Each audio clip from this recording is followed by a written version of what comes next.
வணக்கம். 24ஆம் தேதியில் பிறந்தவர்கள்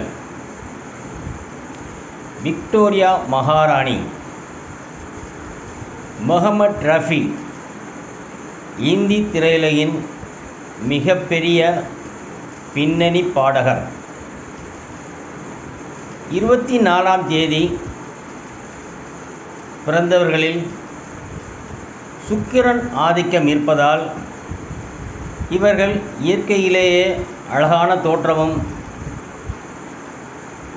நல்ல குணாதிசயங்களுடனும் உயர்ந்த எண்ணங்களுடனும் பிறருடன் நன்கு பழகுவதிலும் அனைவரையும் அரவணைத்து செல்வதிலும் மிகவும் கெட்டிக்காரர்கள். சிறு வயதில் இவர்கள் காதல் வலையில் விழுந்து விடக்கூடாது. அதே நேரம் இவர்களுக்கு பணம், பதவி, உயர்வு, அந்தஸ்து தானாகவே தேடி வரும். வாழ்க்கையின் இறுதி வரையில் மிகவும் நல்ல சந்தோஷத்துடனே இருப்பார். நன்றி.